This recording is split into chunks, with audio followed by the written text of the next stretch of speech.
মহামৃত্যুঞ্জয় মন্ত্র রচনার নেপথ্যে রয়েছে একটি পৌরাণিক কাহিনী। ঋষি মৃকণ্ডু এবং তার স্ত্রী মরুদ্বতী উভয়ই শিবভক্ত ছিলেন। বহুকাল নিঃসন্তান থাকায় তারা সন্তান লাভের আশায় ব্যাকুল ছিলেন। বছরের পর বছর একনিষ্ঠ প্রার্থনার পর মহাদেব তাদের পুত্র লাভের আশীর্বাদ দিলেন। তবে আশীর্বাদের সাথে মহাদেব তাদের একটি শর্তও দেন। মহাদেব বলেন, একটি বুদ্ধিদীপ্ত ধার্মিক শিশু যার আয়ু হবে মাত্র 16 বছর, অথবা একটি সীমিত বুদ্ধিমত্তা সম্পন্ন শিশু যে দীর্ঘজীবী হবে, এদের মধ্যে যে কোনো একটি তাদের বেছে নিতে হবে। ঋষি মৃকণ্ডু এবং মরুদ্বতী স্বল্প আয়ুসহ ধার্মিক শিশুটিই বেছে নেন এবং আনন্দের সাথে তাদের পুত্রকে পৃথিবীতে স্বাগত জানান। তার নাম রাখা হয় মার্কণ্ডেয়। মার্কণ্ডেয় খুব অল্প বয়সেই বেদ ও শাস্ত্র আয়ত্ত করেছিলেন এবং পিতামাতার মতোই একজন শিবভক্ত হয়ে উঠেছিলেন। ঋষি মৃকণ্ডু এবং মরুদ্বতী তাদের প্রিয় পুত্র মার্কণ্ডেয় থেকে তার আসন্ন ভাগ্য এবং অকাল মৃত্যুর কথা গোপন রেখেছিলেন। ধীরে ধীরে তার 16তম জন্মদিন ঘনিয়ে আসে, যে বছর তার মৃত্যুর কথা নির্ধারিত ছিল।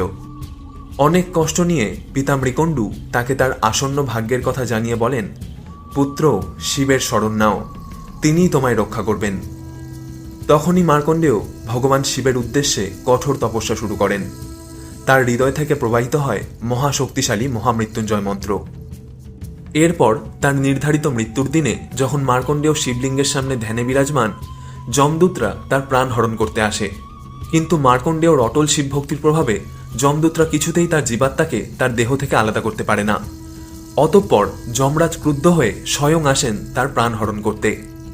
চোখের সামনে নিজের মৃত্যু দেখে তরুণ মার্কণ্ডেয় প্রাণ ভয়ে শিবলিঙ্গটি জড়িয়ে ধরে কাঁদতে কাঁদতে জপ করতে থাকেন, ওম ত্রয়ম্বকম যজামহে সুগন্ধিম পুষ্টিবর্ধনম উর্বারুকমিব বন্ধনান মৃত্যুর্মোক্ষীয়মামৃতাৎ।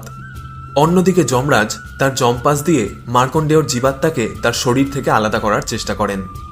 হঠাৎ শিবলিঙ্গ থেকে আলোর বিচ্ছুরণ হয় এবং মহাদেব স্বয়ং প্রকট হন তাদের সম্মুখে। শিব উপাসনারত ভক্তের ওপর যমরাজের এমন ব্যবহারে তিনি প্রচণ্ড ক্রুদ্ধ হন এবং ত্রিশূল ও পদাঘাতে যমরাজের প্রাণ নাশ করেন। কালরূপী যমের অন্ত করার জন্য ভগবান শিব কালান্তক নামে পরিচিত হন। যমরাজের মৃত্যু হলে জগতের ভারসাম্য নষ্ট হবে, এই ভয়ে দেবতাগণ মহাদেবের কাছে ক্ষমা প্রার্থনা করে সৃষ্টির প্রতি যমের কর্মদায়িত্ব এবং মার্কণ্ডেয়র নিয়তির কথা তাকে স্মরণ করাতে থাকেন। মহাদেব শান্ত হন।